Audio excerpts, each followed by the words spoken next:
Every country on earth at the moment is reforming public education. There are two reasons for it.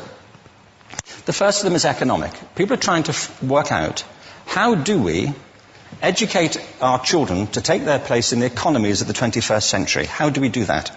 Given that we can't anticipate what the economy will look like at the end of next week, as the recent turmoil is demonstrating. How do we do that?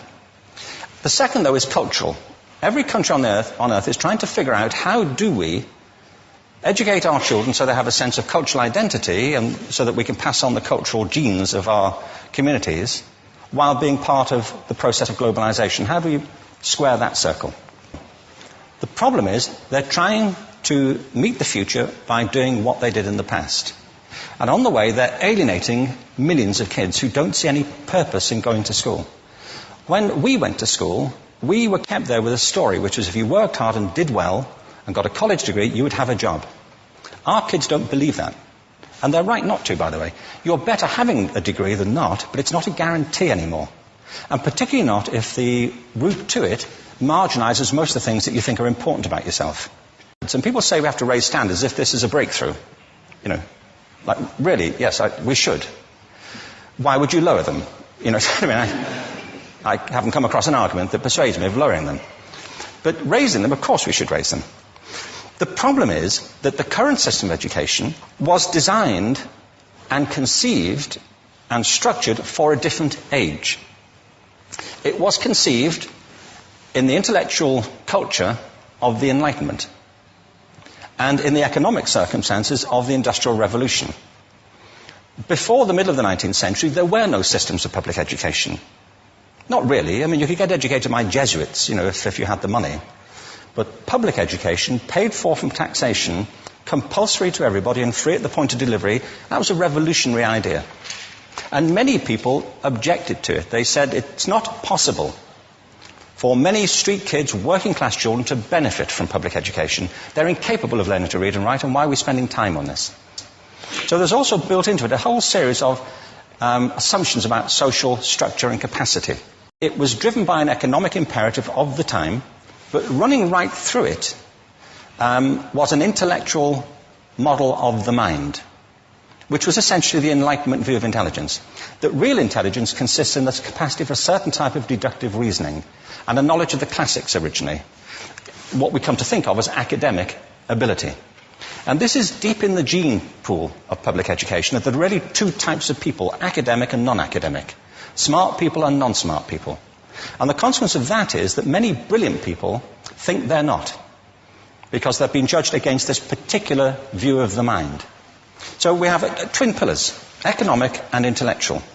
And my view is that this model has caused chaos in many people's lives. It's been great for some. There have been people who have benefited wonderfully from it. But most people have not. Instead, they suffer this. This is the modern epidemic, and it's as misplaced and it's as fictitious.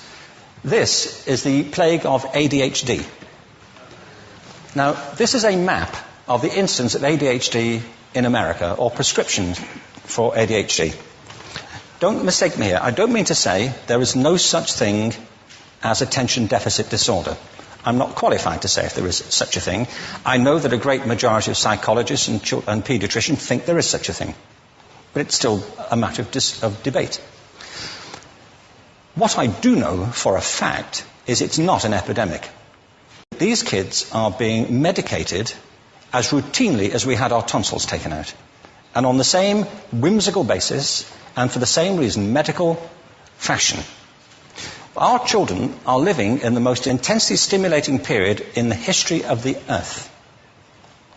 They're being besieged with information and calls for their attention from every platform, computers, from iPhones, from advertising holdings, from hundreds of television channels.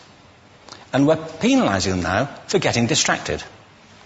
From what? You know, boring stuff. At school, for the most part. It seems to me it's not a coincidence totally that the incidence of ADHD has risen in parallel with the growth of standardized testing. Now, these kids are being given Ritalin and Adderall and all manner of things, often quite dangerous drugs, to get them focused and calm them down. But according to this, attention deficit disorder increases as you travel east across the country. People start losing interest in Oklahoma.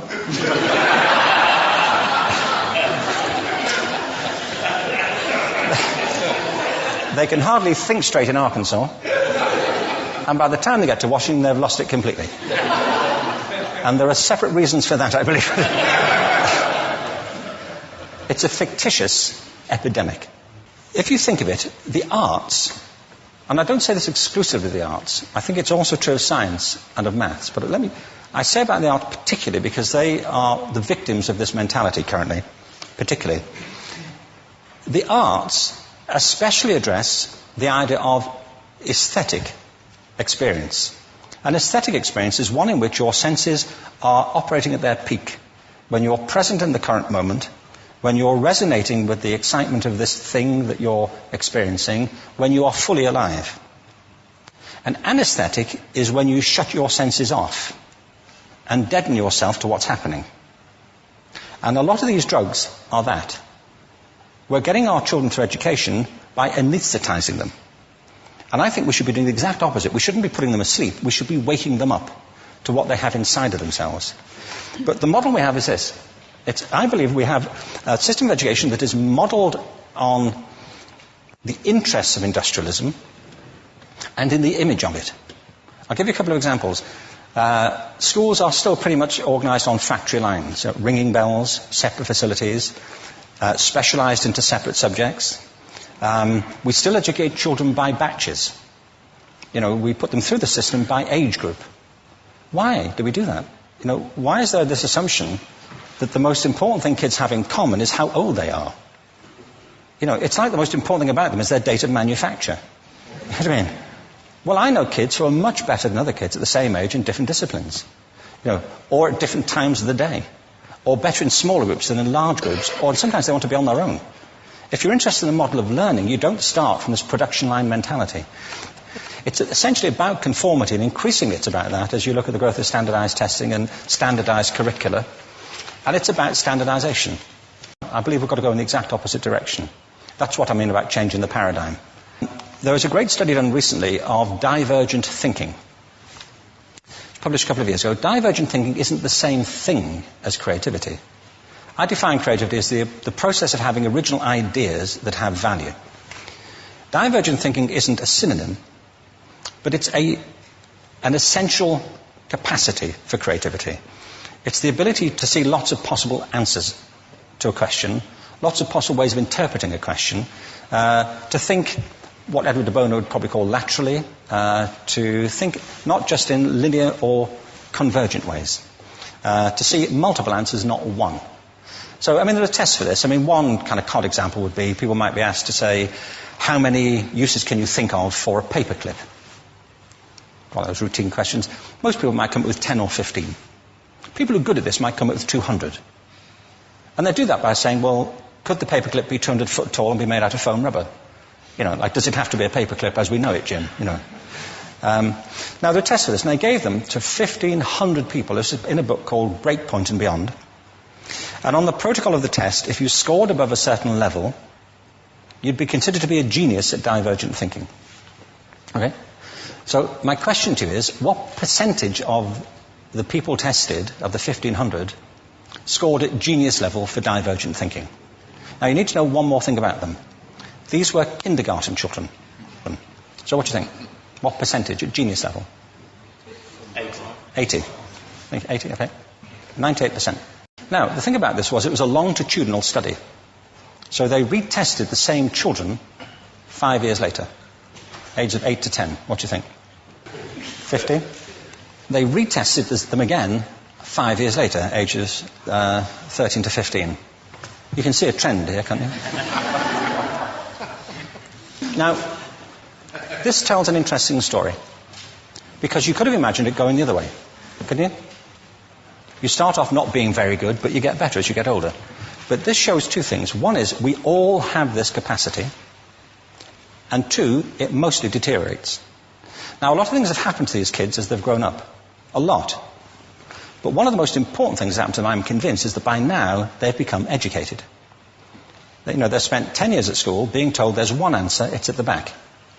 And don't look. And don't copy, because that's cheating. I mean, outside schools, that's called collaboration, but inside schools.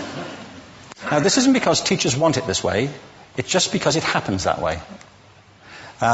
It's because it's in the gene pool of education. We have to think differently about human capacity. We have to get over this old conception of academic, non-academic, abstract, theoretical, vocational, and see it for what it is, a myth.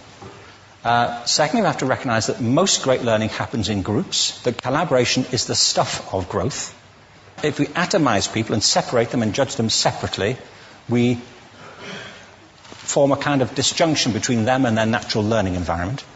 And thirdly, it's crucially about the culture of our institutions, the habits of the institution and the habitats that they occupy.